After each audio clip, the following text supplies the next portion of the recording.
Cafo Beg Ulqini. Who was Cafo Beg Ulqini? He stands as one of the foremost patriots and distinguished figures of the city of Ulqin and beyond, yet his history has been frequently overlooked. In this video, we aim to delve into his patriotic endeavors, a facet of his life that regrettably faded into obscurity for an extended period. The obliteration of numerous materials by the Yugoslav communists posed a significant obstacle to documenting his life. However, seizing this opportunity, we have undertaken an independent study, collaborating closely with Shoqatës Ulqini USA, to bring forth a comprehensive account of his life and activities, striving to illuminate the legacy that has been obscured for far too long.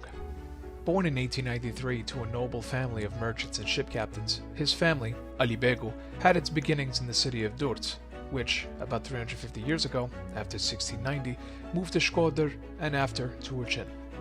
Throughout the centuries, dating back to the ancient Illyrian era, the Ulqinaks, referred to as Dolcinotti in Italian documents during the 16th to 18th centuries, earned a reputation as being skilled sailors, particularly gaining notoriety as formidable pirates who instilled fear in the Adriatic. Ulqini's significance was underscored by its strategic location, with its citadel majestically perched atop a coastal mountain. This geographical advantage positioned the city as a crucial nexus for dominating and controlling the seas. The grandfather of Cafo Beg Ulqini had three sons, Selim, Salah, and Osman. Osman's first son was Mustafa Ali Begu, who would later be known as Cafo Beg Ulqini.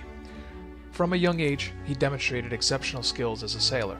The onset of the First World War saw the Austro-Hungarian occupation of Montenegro in 1916, a development that brought a sense of relief to the city of Ulqin.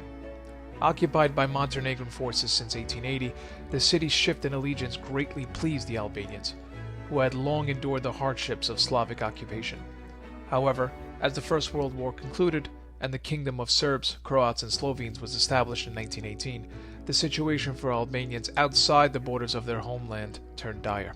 Stripped of basic rights, they faced persecution, exile, looting, and massacres, a stark illustration of an orchestrated campaign of ethnic cleansing. During this period, Cafo Beg Ulqini, serving as a sailor in the Yugoslav fleet, passionately advocated for Albanians to assert their rights and actively participate in the Yugoslavian Radical Party. In 1922, he boldly proposed that the mayor of Ulqin should be of Albanian descent. Encouraged by the Albanians of Ulqin, along with the prefect of Tivar, Cafo was urged to take on the leadership role, even if only for a month, as they then said.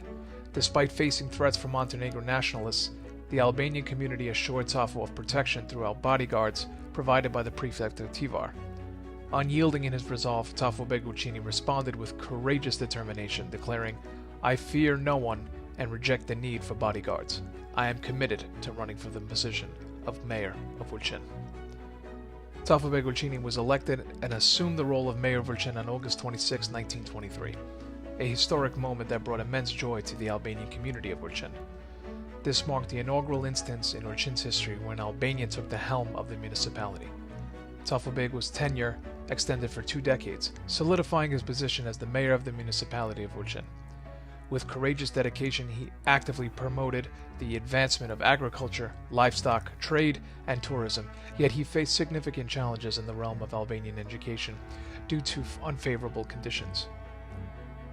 The discriminatory nature of Yugoslav political laws posed considerable hurdles for the Albanian population. During the Yugoslav occupation, the Albanian people were deprived of fundamental national rights, particularly the establishment of schools and access to education in their native language. This circumstance compelled Albanian children to receive their education in institutions where the Serbian language was employed.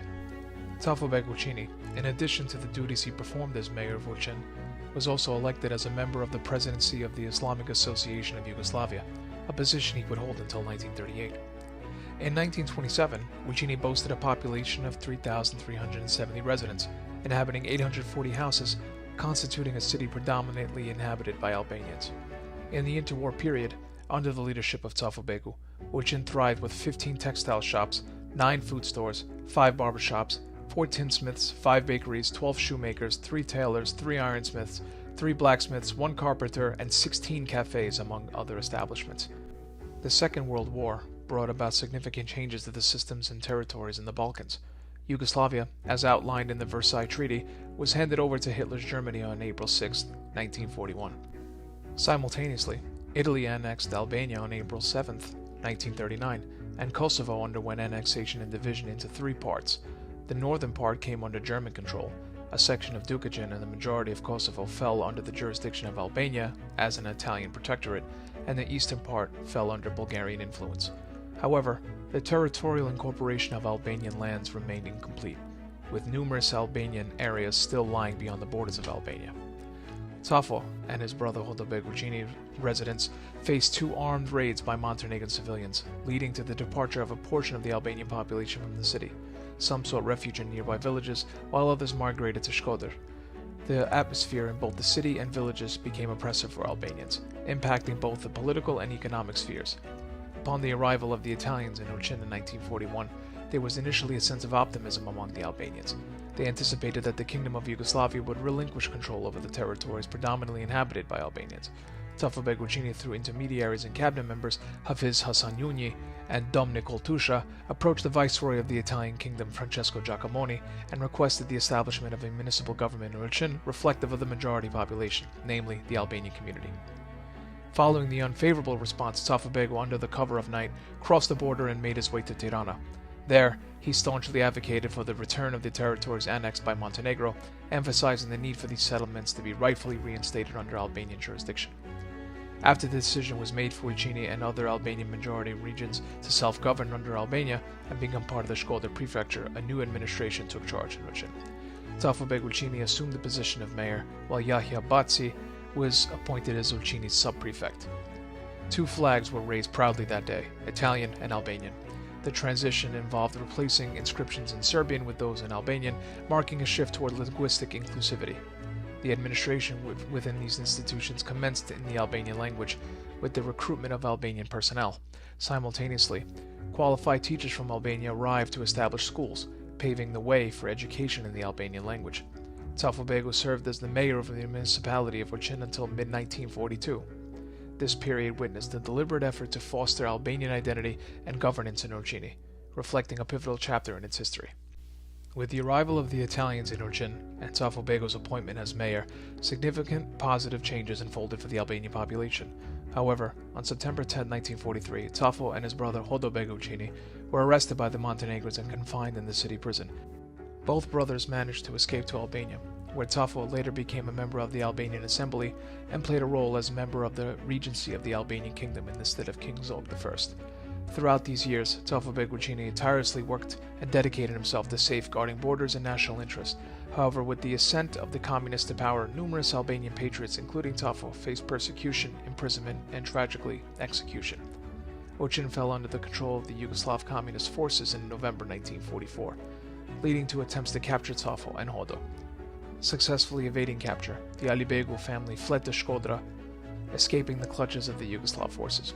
Following the Albanian resistance in Kosovo, Ilirida, and Ulqin against the Yugoslav forces, albeit unsuccessful, the plight of the Albanians worsened. Cafo and his family lived in exile in Shqiptar, enduring continuous pressure. Meanwhile, Hodo, recognized for his courageous patriotism and dedication to the Albanian nation, was arrested in 1947 and exiled to Montenegro. Following a series of unfounded accusations and a questionable trial, he was sentenced to death and executed on March 17, 1948. Cafo Beg passed away on December 24, 1977, at the age of 84, and found his final resting place in Shqiptar. The annals of Albania and the Albanian nation abound with such heroes, and it remains our solemn duty to perpetuate the memory, history, and contributions of these valiant figures to our homeland.